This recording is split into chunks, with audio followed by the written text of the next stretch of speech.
Dios te bendiga, Cristian, y Dios bendiga a todos los que ven este video a través de YouTube. El día de hoy realizaremos un debate sobre el tema de la intercesión de los santos, tal y como lo habíamos acordado a través de WhatsApp.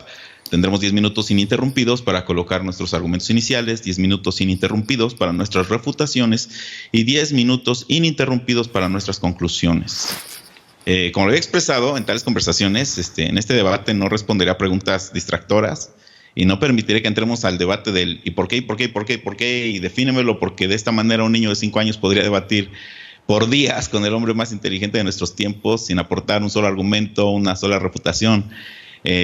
Solo aceptaré como argumento válido por el lado de Cristian aquel argumento que cuente con un sustento en el magisterio de la Iglesia Católica, porque finalmente él se debe sujetar a ese magisterio, ¿no? Y Cristian debe citar, de la misma manera que yo voy a citar la Biblia, pues él debe citar la fuente del magisterio de su iglesia, de donde sacó sus argumentos, porque pues él está aquí representando a la Iglesia Católica y como tal debe exponer solo lo que enseña el magisterio de dicha iglesia. Por mi lado, al ser evangélico, siempre haré alusión a lo que enseña la Escritura y dejaré muy en claro lo que la Escritura no enseña.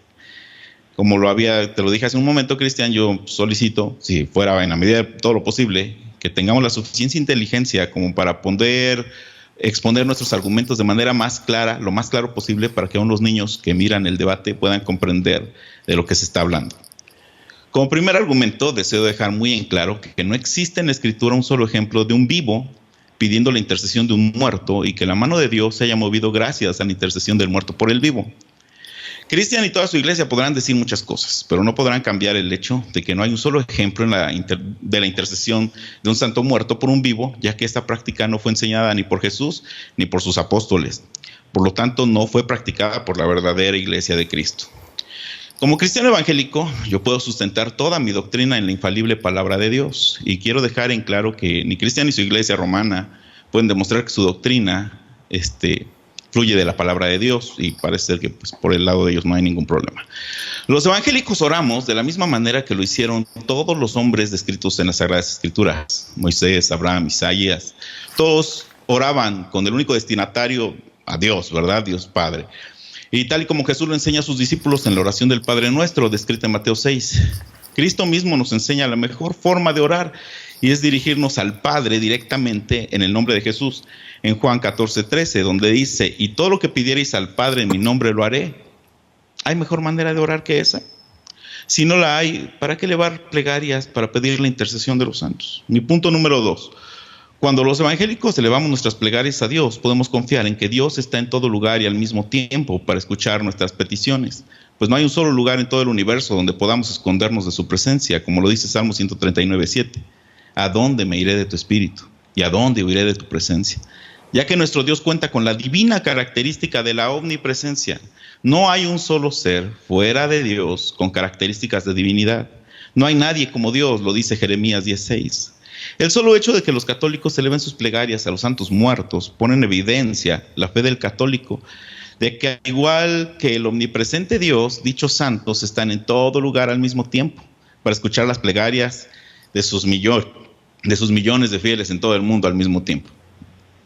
Tampoco hay sustento bíblico de que esta capacidad de los santos muertos para escuchar dichas plegarias en todo lugar al mismo tiempo, y Cristian podrá intentar de sustentar dicha práctica, pero no podrá demostrarlo con la Escritura, pues no hay evidencia bíblica de que al morir los apóstoles podrían escuchar las plegarias de sus fieles. Jamás tampoco lo prometieron a la iglesia. Mi tercer punto es que claramente Pablo enseñaba que solo en esta vida su trabajo por la iglesia daría fruto, y que a la iglesia le convenía que Pablo permaneciera en esta vida. Como lo dice la Escritura: Cristo es mi vida y de la misma muerte saco provecho. Pero veo que mientras estoy en este cuerpo, mi trabajo da frutos, de modo que ya no sé qué escoger. Estoy apretado por los dos lados. Por una parte, siento gran deseo de largarme y estar con Cristo, lo que sería sin duda mucho mejor. Pero pensando en ustedes, conviene que yo permanezca en esta vida. Filipenses 1, del 21 al 24, de acuerdo a la Biblia latinoamericana. Pablo sabía que a la iglesia le convenía que él no muriera. ¿Cómo es esto? ¿No que al morir y estar más cerca de Cristo, él podría ayudar con su intercesión a la iglesia? Ese sería mi primer punto, mis 3 primeros puntos de inicio para mis argumentaciones. Estás en 4 minutos, en 5 minutos. ¿Qué hacemos? No, perfecto. Sigue tú Y con tu primer argumento. Como te digo, estas son nuestras argumentaciones iniciales. Ahorita no vas a contrarrefutar lo que dije, ¿no? No, yo voy Ya a... vendrán después nuestras O sea, refutaciones. no, y los tiempos, te digo, los vemos como... O sea, cada quien hace uso de su tiempo, concretamente. Y la Sí, cuestión pero es... este es el argumento inicial. Y como dije, bueno, íbamos a seguir un modelo de debate en el que Sí, ya habíamos acordado. sí, en el aspecto de no interrumpir, ¿verdad? Entonces, ahí Sí, vemos sí, pero son argumentos ya. iniciales, así tal cual habíamos quedado. Un primer momento de argumentaciones iniciales y ya después seguirán nuestras contrarrefutaciones. Sí, pero... Tú expones y defiendes en tu primer argumento. Adelante. Ok, pero bueno, aquí el aspecto es del tiempo, ¿ok? Entonces, ¿qué hacemos? ¿Lo paro aquí y yo comienzo? Sí, lo paras, tú comienzas. Entonces, en este caso, ¿tú vas a tener otros 5 minutos más o cómo vas a...? No, ya está. O sea, con eso tú terminas. Ah, ok, Sí. listo. Ya entendí.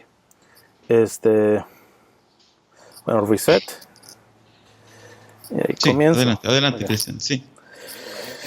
Bueno, yo voy a hacer primero una acentuación sobre un problema de la Biblia que yo te sugerí.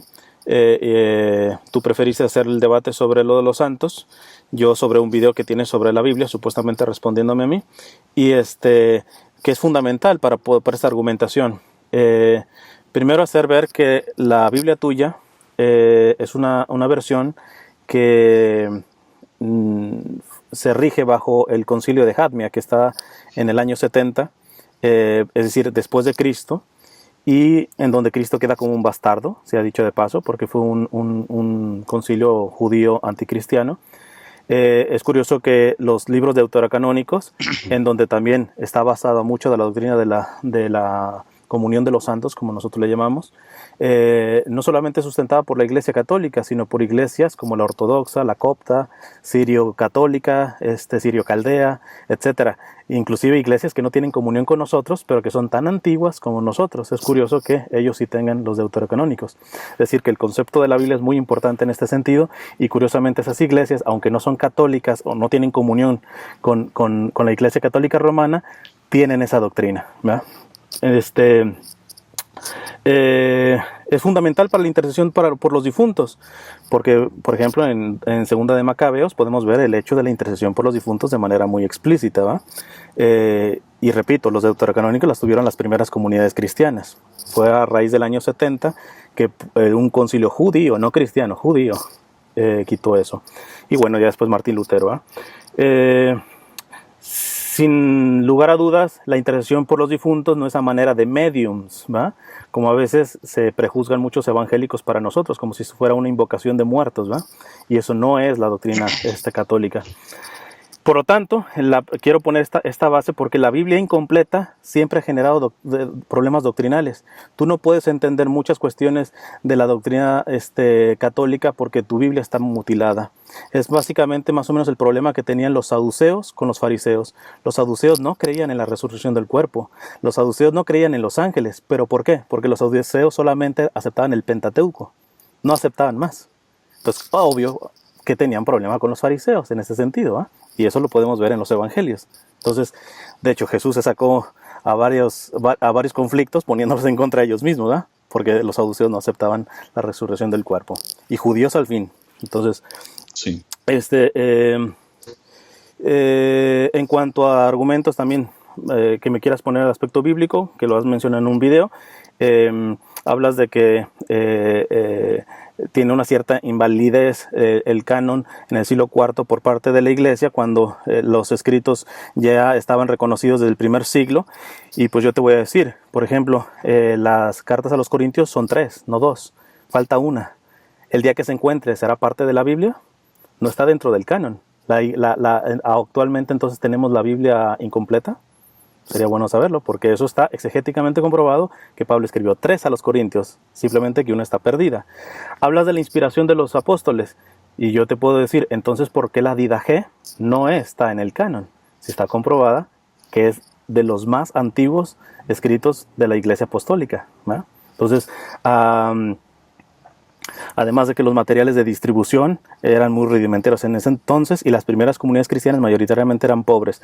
No era tener un papel como tú lo tienes, un pergamino era un lujo, básicamente. En fin, esta es como la plataforma para poder sustentar el aspecto bíblico de esto, de por qué a veces ustedes no entienden esto, porque pues si está mutilada su información, pues evidentemente no tendrán toda la información. Yo ahí, a ver si me alcanza, voy a mencionar básicamente que hay un problema sobre la intercesión, que no entienden la intercesión. Hay un problema de que ustedes entiendan el cuerpo místico de Cristo. Hay un problema de que esto de que los muertos no interceden, es decir, les llaman que el muerto no habla o que el muerto ya no hace nada, etc. Y hay un problema en el que de pedirle exclusivamente a Cristo por razones que curiosamente has mencionado, la omnipresencia, etcétera, cualidades propiamente de Dios. Vamos rápido al problema de la intercesión. No saben diferenciar entre mediación e intercesión. La mediación es solamente de Cristo. Él es el único mediador. ¿Y cuál es la diferencia entre mediación e intercesión? La mediación, la acción, es el sujeto que la hace. La intercesión, no. En la mediación tú necesitas conocer las dos partes, tener las dos. Y Cristo, por eso tiene su unión hipostática, verdaderamente Dios y verdadero hombre. Él no solamente media entre los seres humanos y el Padre, sino es la mediación en sí misma. Es el puente, básicamente. Y es el único mediador, y eso lo vemos en el Concilio Vaticano II y en el Catecismo de la Iglesia Católica.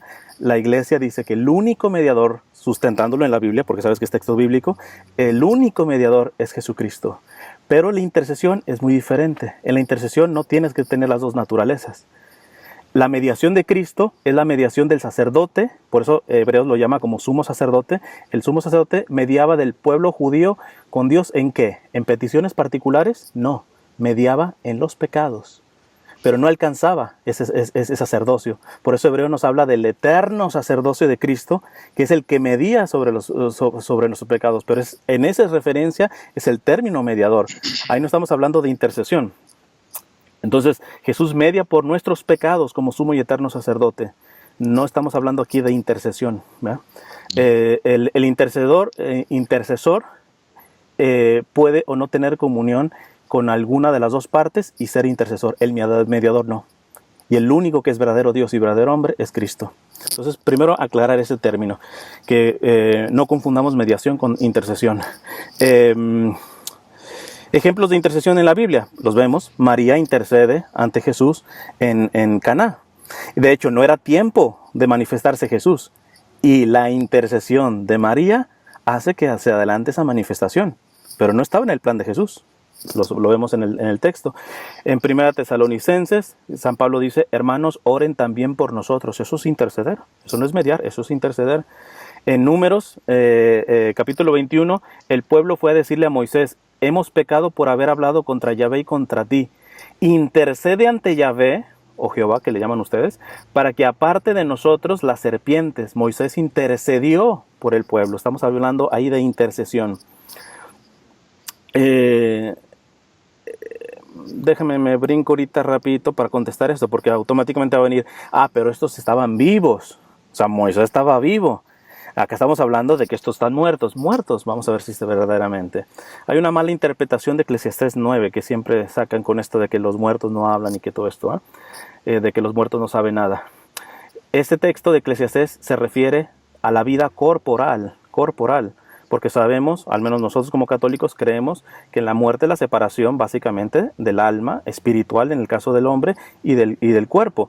Y el cuerpo resucitará en la parusía, pero ya el alma tiene su juicio personal. Entonces, en Eclesiastés 3, fíjate lo curioso, si me dicen, no, pero eso no es cierto que se hace referencia a eso la Sagrada Escritura. Pues Eclesiastés 3 también dice, porque el hombre y la bestia tienen la misma suerte, muere el uno como la otra, y ambos tienen el mismo aliento de vida.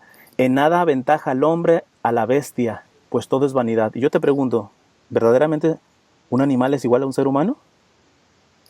¿Cuál es la igualdad de un animal y un ser humano? Si no es la corporal. Entonces aquí Eclesiastés cuando dice que los muertos no saben nada se está refiriendo al aspecto del cuerpo. Pero sabemos que nosotros, el mismo Jesús nos dice que Cristo, que Dios es un Dios de vivos, no de muertos, ¿no?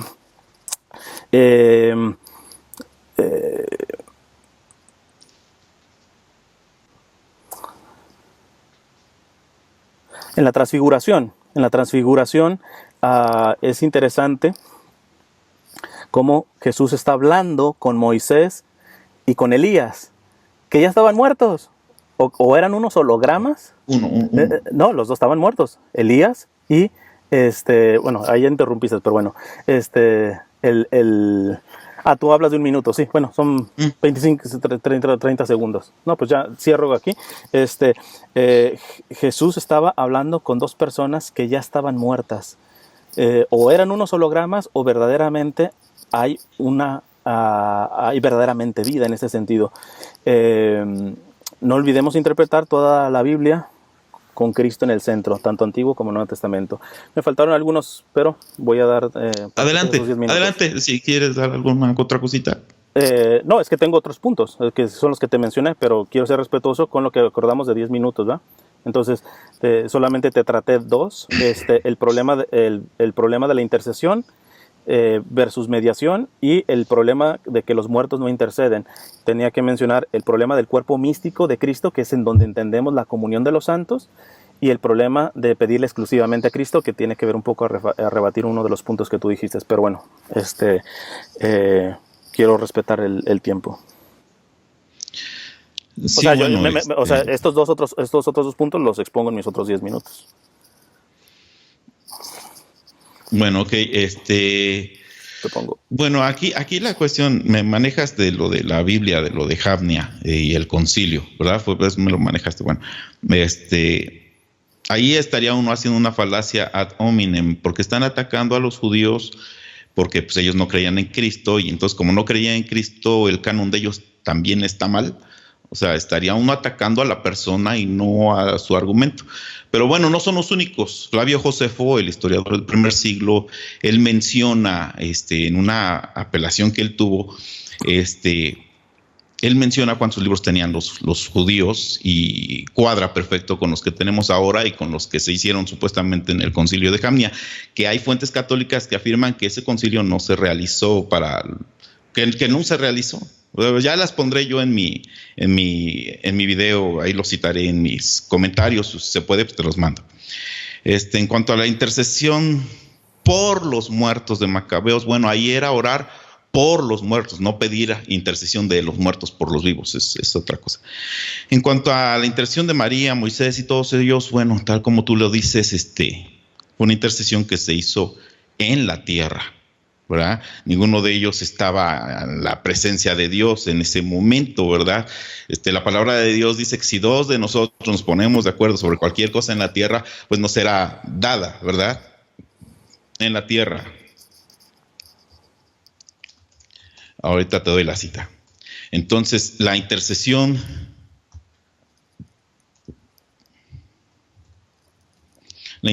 que se habla, bueno, es orar unos por otros. Dice la palabra de Dios, Mateo 18:19. Además os digo que si dos de vosotros se ponen de acuerdo sobre cualquier cosa que pidan aquí en la tierra, les será hecho por mi Padre que está en los cielos. Mateo 18:19. Entonces, bueno, la intercesión de María, la intercesión de Moisés y todo eso, ellos sí se acatan a esto. Fue hecho aquí en la tierra. En cuanto al alma y el cuerpo, bueno, me mencionas que Dios es Dios de vivos y no de muertos. Pero bueno, recordemos que para tu iglesia, la definición, bueno, de hecho, déjame checo aquí. Dice en el numeral 988, el credo cristiano, profesión de nuestra fe en Dios Padre, Hijo y Espíritu Santo y en su acción creadora, salvadora y santificadora, culmina en la proclamación de la resurrección de los muertos al fin de los tiempos y en la vida eterna. Entonces la nomenclatura de muertos está bien establecida por tu iglesia. Es la separación del cuerpo y el espíritu. Cuando Jesús dijo consumado es, Él entregó el espíritu. En ese momento murió. Entonces, pedir intercesión por los muertos es completamente correcto, ya que hubo separación del espíritu y el cuerpo. Entonces, de que están muertos. La palabra de Dios dice que en 1 Tesalonicenses 4:16, ¿verdad? Pues el Señor mismo descenderá del cielo con voz de mando, con voz de arcángel y con la trompeta de Dios, y los muertos en Cristo resucitarán primero. O sea, tal vez en la iglesia católica, bueno, en la Biblia católica lo menciona de otra forma, pero sí habla de los que murieron en Cristo, ¿no? Entonces está bien dicho el decir que, bueno, No podemos pedirle oración a los muertos por los vivos. Y a pesar de todo, en tu argumentación inicial, pues se comprueba que realmente no hay un solo ejemplo de un muerto, de un vivo que haya pedido la intercesión de un muerto que esté en el cielo y que la mano de Dios se haya movido gracias a la intercesión de ese muerto por el vivo. No hay un solo ejemplo. Cuando la Biblia nos habla acerca de alguien que intercede por nosotros desde el cielo, se refiere a Jesús. Él intercede por nosotros desde el cielo. Ahorita te pongo bueno, no los tengo aquí a la mano, pero pues ahorita los busco rapidito. Dice la palabra de Dios: por eso también puede salvar por completo a los que por medio de él se acercan a Dios, ya que vive siempre para interceder por ellos. Aquí se habla acerca de Jesucristo, ¿no? Él intercede por nosotros. No solo es nuestro mediador, siendo hombre y siendo Dios, él es nuestro mediador, sí, pero también él intercede por nosotros, ¿verdad? Cuando se habla de la intercesión de alguien que intercede por nosotros en el cielo, solamente se menciona a Cristo en la Biblia. Romanos 8:34 dice: ¿quién condenará? Cristo Jesús es el que murió e incluso resucitó y está a la derecha de Dios e intercede por nosotros. Entonces tenemos un intercesor en Cristo, tal cual. Ahora, la palabra de Dios dice, como lo dije en un principio, que Jesús decía, nos daba garantía, un cheque en blanco, y todo lo que pidieres al Padre en mi nombre, lo haré para que el Padre sea glorificado en el Hijo. Es una garantía. No hay mejor manera de orar que esa. No hay en la Biblia otra manera mejor de orar. Entonces, ¿como para qué necesitaríamos pedirnos a los santos muertos que intercedan por nosotros ante Dios? Para eso ellos tendrían que ser capaces de escuchar las plegarias de todos sus fieles en todo el mundo y al mismo tiempo. Y pues eso es algo que ellos no pueden hacer. Para eso se necesita la omnipresencia. Eso sería todo. Sería todo, ok. Igual, son 5 o 6 minutos. ¿Lo paro aquí? Listo. Para, está bien. Ok. Reset. 10 minutos. Voy a exponer entonces, que va a aclarar mucho estos otros puntos, varias cosas de lo que he refutado. Primero, el problema del cuerpo místico de Cristo. Nosotros los católicos entendemos la salvación de manera comunitaria. Nosotros no somos budistas, en donde cada quien es bueno, se va solito al cielo, etc., sino que somos un cuerpo. Y San Pablo habla de que si sufre una mano, sufre todo el cuerpo. Estamos conectados todos. Y básicamente esto, la cabeza es Cristo. Es decir, los que estamos en Cristo, automáticamente estamos unidos en común unión, en comunidad de santos, le llama la iglesia. La vida eterna no se acaba, más aún amplía, no acaba en esta unión, sino amplía esos efectos de la unión. Por ejemplo, el que cree tiene vida eterna. Esto es bíblico, ¿no? El que cree tiene vida eterna. Si tiene vida eterna, al pasar de este mundo, no se le acaba su vida. Si es eterna, no se le acaba. Y si se pone en stand-by, como decir, bueno, es que se murió y entonces está en stand-by, entonces no es eterna. Si la pierde, no tenía vida eterna. Entonces, y si verdaderamente tiene vida eterna, la tiene inclusive después del brinco de esta vida a la otra. Y por lo tanto, tiene lo que tenía aquí también, pero de manera plena, de manera plena. Esta es una cuestión básica. Y si la tiene, es en Cristo, eso está claro. Siempre en Cristo es la común unión. Y todo el que está en Cristo participa de una común unión. La muerte no lo rompe, más aún la vuelve más fuerte e íntima esa comunión entre los que estamos unidos en Cristo.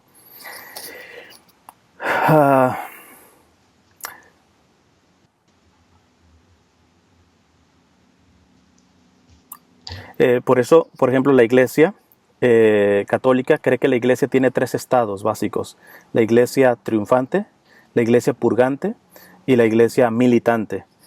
Entonces, en este sentido, nosotros somos la misma iglesia, no hay 3 iglesias, es una sola. ¿Por qué? Porque estos 3 estados de la iglesia, la pregunta es, ¿están unidos a Cristo? Sí. Y si están unidos a Cristo, tienen común unión. No se rompe eso. Decir que se rompe con el paso de esta vida a la otra, estaríamos diciendo que la vida no es eterna y que la comunión y la unidad que se da en Cristo no es perfecta. No es perfecta. la comunión entre los que están en Cristo no se ven limitados por la muerte. Y aquí te voy a responder una de que querías un ejemplo. Te lo voy a leer el texto tal cual. Hechos 9 dice, había en Jope una discípula llamada Tabita, que quiere decir Dorcas. Era rica en buenas obras y en limosnas que hacía, porque por aquellos días enfermó y murió. La lavaron y la pusieron en el piso superior. Lidia está cerca de Jope, y los discípulos, al enterarse que Pedro estaba allí, enviaron 2 hombres con este ruego: no tardes en venir a nosotros. Pedro partió inmediatamente con ellos, así que llegó, le hicieron subir al piso superior y se le presentaron todas las viudas llorando y mostrando las túnicas y los mantos que Dorcas hacía mientras estuvo con ellas. Pedro hizo salir a todos, se puso de rodillas y oró. Después se volvió al cadáver y dijo: Tabita, levántate. Ella abrió sus ojos y al ver a Pedro se incorporó. Pedro le dio la mano y la levantó. Llamó a los santos y a las viudas y se las presentó viva. ¿Qué le dijo Pedro? Tabita, levántate. Está hablando con un muerto, Pedro. ¿Cómo es eso? Porque no va a decir que Tabita no estaba muerta, estaba muerta. Y Pedro le dice, le habla a un muerto: levántate. Y todavía le obedece. ¿No será por la comunión del testimonio de Tabita en Cristo? ¿Verdad? Pero aquí estamos hablando, entonces Pedro, ¿qué? Estaba hablando con los muertos, porque ahí estuvo hablando con los muertos, ¿eh? Primero intercedió y por un muerto, y le dijo, levántate, le dio una orden a alguien que no tenía vida, Entonces, y es texto bíblico, ¿eh? Quizá no entendemos comunión santa porque no la tenemos ni en las cosas terrenas, que esa es otra cosa y que le pega mucho, inclusive a la Iglesia Católica. Por eso tú verás en mis videos que también hay gente católica que se me viene encima, y se le viene encima, por ejemplo, ahora mucho al Papa Francisco, porque es imposible estar diciendo, estamos unidos en la oración, estamos unidos la Iglesia militante, triunfante y purgante, así como católicos, etc. Y no lo estamos en las cosas de la tierra. Cuando los primeros cristianos, dice Hechos de los Apóstoles, que no había necesitados entre ellos. ¿Por qué? Porque todo lo tenían en común. Todo lo tenían en común. Yo te pregunto, ya estoy culpando a cómo estamos viviendo la mayoría de los católicos, pero yo te pregunto, ¿cómo está tu iglesia en ese sentido? ¿Hay necesitados verdaderamente? ¿Otros tienen más lujos que otros? No tenemos ni siquiera comunión aquí en la tierra, los que nos decimos de Cristo. ¿Cómo vamos a entender la comunión de manera ya sobrenatural? Entonces, pero los primeros cristianos la tenían, y por eso se podía entender la comunión de los santos. El problema de pedirle exclusivamente a Cristo. En mi experiencia, aquí te hablo de mi experiencia muy personal. Mi experiencia es, yo estoy de acuerdo.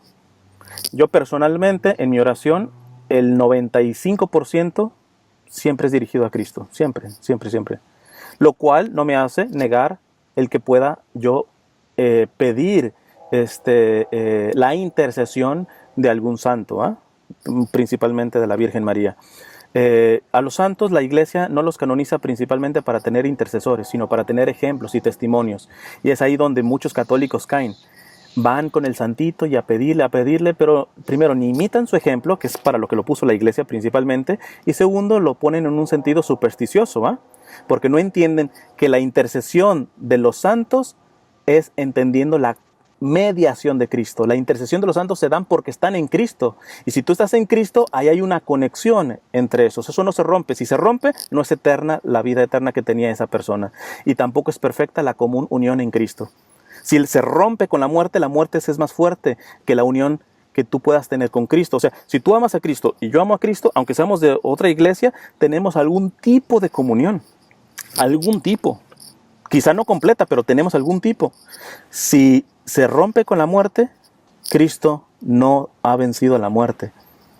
Porque la muerte es capaz de romper la unión entre los que aman a Cristo. Eso es absurdo. Eso es absurdo. Entonces, eso es volverle a darle el poder a la muerte. Decir que esa comunión se rompe con la muerte. Voy 7 minutos. Pero si en dado caso solamente nos tendremos que enfocar en Cristo, entonces también está de más que yo te pida que ores por mí. Está de más que tu pastor ora por ti. Está de más, ¿por qué? porque deja que oren de los unos a los otros, o que sea pura iniciativa ya personalmente en Cristo. Pero ¿para qué le pides oración a una persona aquí? Y si se la pides a una persona aquí que no es todavía perfecta, curiosamente hay problema con aquellos que ya están más plenamente unidos a Cristo. Con esos hay problema. No hay problema con pedirle oración a alguien que puede ser muy santo y muy bueno aquí, pero de manera comparativa con alguien que ya está con Cristo, simplemente no hay nivel.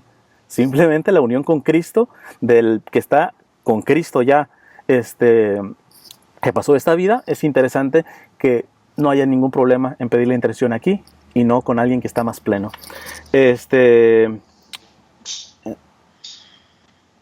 Además, también estaría de más pedirle inclusive al mismo Cristo. El mismo Cristo en la Sagrada Escritura dice que antes de pedirle, Él ya sabe nuestras necesidades. Entonces, ¿para qué decirle? Él mismo dice, pidan y se les dará. Entonces, Cristo se está contradiciendo.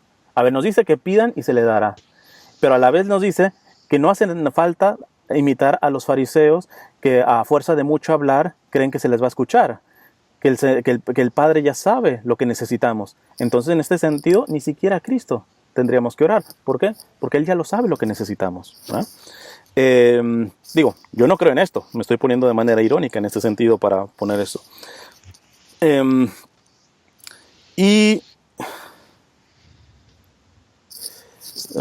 queda un minuto ya. Te voy a hacer una pregunta. Los ateos hacen mucho para atacar a católicos, a todos. Ellos dicen, si Dios es omnipotente y omnipresente, tal como tú lo has mencionado, y que yo también lo creo, ¿por qué oras? ¿La oración cambia la voluntad de Dios? Es decir, Dios, te pongo un ejemplo, una persona está con cáncer, y tú oras a Dios directamente para que cure esa persona. Pero si Dios es inmutable, es decir, no cambia, es perfecto en ese sentido, ¿tu oración cambia la voluntad de Dios? ¿O tu oración le presiona para que ya lo haga rapidito? Cualquier cambio que tú me digas que tu oración modifica a Dios, automáticamente Dios no es Dios. Porque esa omnipotencia, esa omnipresencia, esa inmotibilidad de Cristo, de Dios, se vendría abajo. Entonces la pregunta sería, ¿la oración cambia a Dios? ¿Presiona a Dios? ¿Dios puede cambiar? ¿Dios se puede dejar presionar? Y si no, y si Dios tiene ya su voluntad tal cual, entonces ¿para qué orar? Sería buena pregunta. Paro, que ya son 10 minutos. Muy bien. Bueno, empezamos con lo de Tabita. Bueno, finalmente en Hechos 9 sí, se le habla a Tabita, pero no fue una oración para pedir intercesión a un muerto por un vivo. O sea, no lo fue. De hecho, Pedro lo que da es una orden, ¿no?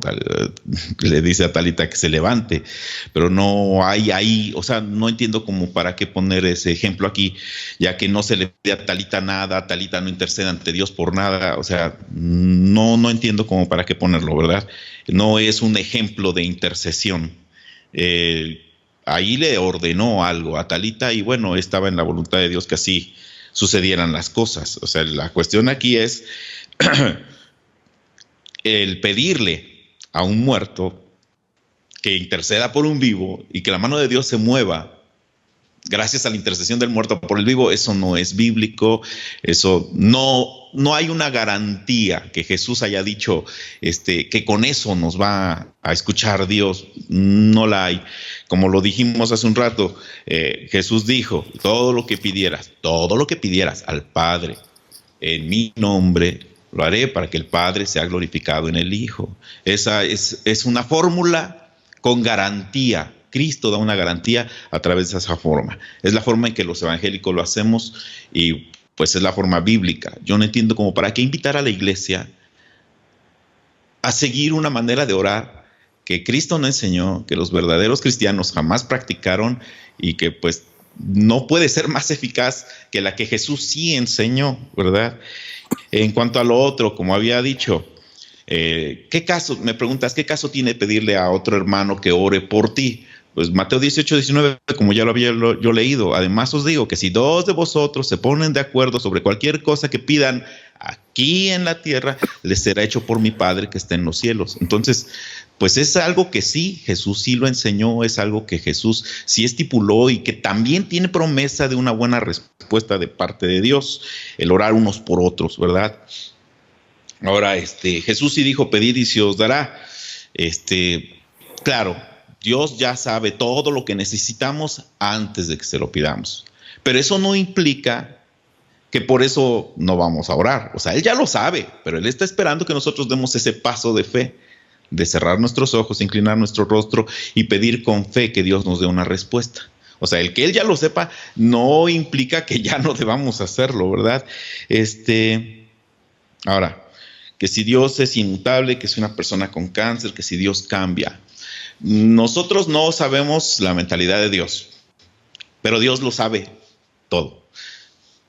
Dios sabía que si Nínive se arrepentía después de escuchar el mensaje de Jonás, Dios ya sabía que Él les iba a perdonar. Sin embargo, manda a Jonás diciéndole que les predique que van a ser destruidos. Pero Dios ya lo sabía. No hay sorpresas para Dios. Dios no puede ser sorprendido. Pero Él quiere que nosotros hagamos lo que está en nuestras manos hacer. Para que esas vasijas de vino de agua fueran transformadas en vino, primero el hombre tuvo que hacer lo que estaba a su alcance hacer. El hombre no podía convertir esa agua en vino, pero sí podía llenar esas vasijas de agua, y Jesús fue el que cambió esa agua en vino.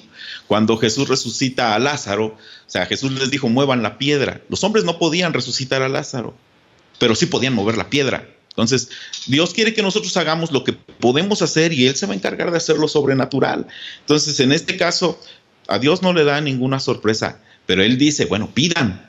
Si nosotros vamos, dice la palabra de Dios en Marcos 16, y estas señales seguirán al que cree. Y dice que nosotros podemos imponer las manos en las personas que están enfermas y estos van a sanar. Y tenemos que hacerlo con fe. Que Dios ya sabe si lo va a sanar o no, bueno, es cosa de Dios. Y lo que siempre debemos decir en nuestras oraciones es, hágase tu voluntad y no la nuestra. Pero bueno, por último, digo, en este tema no hay una sola manera de demostrar con Biblia que la intercesión de los santos sea efectiva. No la hay, no quedó demostrado, no se puede. Hay una oración que es efectiva y ya la dijimos. Todo lo que pidiéramos directamente al Padre en el nombre de Jesús será hecho. Si hay un intercesor en el cielo que intercede por nosotros, la Biblia al único que describe es a Jesucristo. Solo Dios puede escuchar las plegarias de sus millones de fieles en todo el mundo al mismo tiempo, porque Él es omnipresente. No hay un mecanismo por el cual los santos muertos puedan escuchar las plegarias de sus millones de fieles en todo el mundo al mismo tiempo, porque para eso necesitarían la divina característica de la omnipresencia y no la tienen. Pues, como les había comentado, bueno, no, nosotros los cristianos evangélicos invitamos a todos los católicos y a toda la gente a que oren como lo hizo Moisés, como lo hizo Abraham, como lo hizo Elías, que oren directamente a Dios. Y después de esto que Jesús nos enseñó, pues que oremos en el nombre de Jesús, que sigamos orando unos por otros, que nos pongamos de acuerdo aquí en la tierra, como lo enseña la Biblia. La intercesión de los santos para nada ha quedado demostrada que pueda ayudar a nadie. Eso sería todo por mi parte. Dios les bendiga a todos ustedes. Dios te bendiga, Cristian. Y bueno, espero tu conclusión también. Ok. Reset 10 minutos.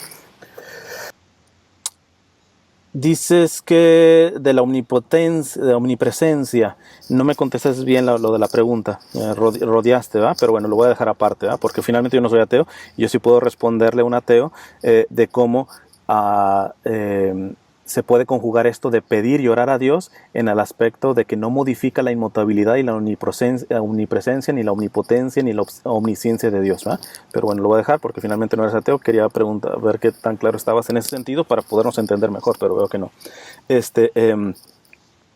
te voy a poner un aspecto, en cuanto al aspecto de la omnipresencia. Dice que los ángeles se alegran por la conversión de un pecador. En el cielo se alegran por la conversión de un pecador. Es decir, que los que están arriba se están enterando de lo que está viendo abajo. Hay información que les está llegando. Finalmente, digo, no se alegrarían si estuvieran totalmente separados de eso. ¿Ok?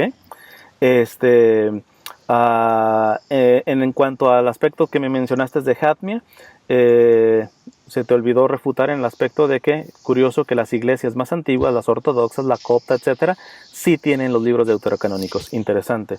Y que no tienen como algunas, hay coptos católicos, ¿verdad? Hay bizantinos católicos, hay sirio católicos y sirio caldeos católicos, como comunión con el Papa, pero hay iglesias orientales que son autocéfalas en este sentido, que tienen su propio patriarcado, y es curioso que sí tienen esto y tienen la doctrina de la comunión de los santos. Lo dejo como una cuestión que yo creo que es irrefutable en este sentido. La resurrección de los muertos, me mencionaste lo del catecismo. Cuando se lee un texto sacado de contexto, el problema es que me citas es una partecita del catecismo. Yo no sé si has leído el catecismo completo, no te lo voy a poder decir en 10 minutos, ¿va? Pero aquí la cuestión está hablando de la mortalidad propia del cuerpo que está ahí y que va a resucitar el cuerpo. Pero sabemos que el alma no muere en ese sentido y que ya ha recibido un juicio personal en este sentido. Entonces, ahí el aspecto de la muerte, es que básicamente tú te meterías problemas, si sacas ese término de los muertos, entonces te tendrías que meter en problemas con el Génesis, porque el Génesis, cuando habla de Dios, dice Elohim, y Elohim son dioses, es en plural, no es singular. ¿Y verdaderamente creemos en dioses? Se tiene que matizar. En un salmo dice que es el hombre para que te acuerdes de él, el ser humano para darle poder. Lo hiciste poco inferior a Elohim, dice, y un poco menor a Dios. Ahí se interpreta Elohim como ángeles, ¿verdad? Porque el ser humano no es poco menor a Dios, es muchísimo atrás. Entonces, si vamos a términos, pues te tendrás que meter también en problemas con esto de los muertos, pues tendrás que problemas con eso, o sea, si vamos a terminología, ¿va? Los santos,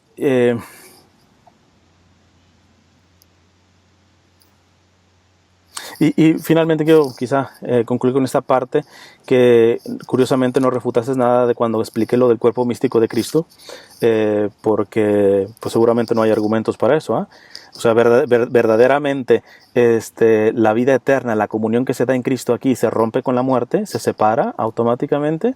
Entonces la vida de Cristo y la comunión en Cristo es imperfecta, y la muerte tiene poder todavía para separar a los que aman a Cristo, a los que están unidos a Cristo. Entonces tiene poder la muerte, lo cual nosotros los católicos no. Quizá por eso tú hablas de efectividad en la oración y yo hablo de comunión, algo mucho mejor que la efectividad. A mí no me importa tanto si Dios responde o no responde a la oración. A nosotros como católicos nos importa estar unidos en Él, algo mucho más precioso.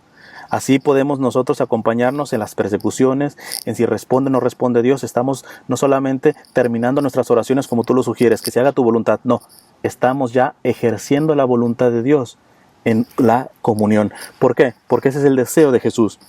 Padre, como tú y yo somos uno, que ellos sean uno. Y curiosamente, para que el mundo crea, la efectividad es muy diferente a la comunión. Y por eso este contexto de los santos, nosotros lo vemos en comunión, no en efectividad. Si hay católicos que ven la intercesión de los santos y la comunión de los santos como un aspecto de efectividad, voy a rezarle porque a San Martín, y es terrible, es patético ver católicos así.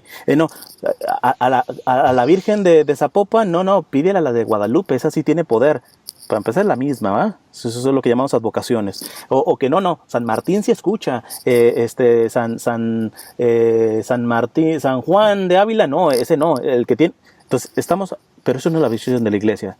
Esos son católicos que han tenido precisamente ese pensamiento que viene mucho del aspecto de protestante, de ver la fe como un aspecto de ganancia, de efectividad. A nosotros no nos interesa tanto la efectividad, nos interesa la comunión, no estar unidos en Cristo. Y que esa efectividad de Cristo se dé dentro de la comunión. Si no se da, no tiene sentido, no tiene sentido. Yo también te agradezco este tiempo.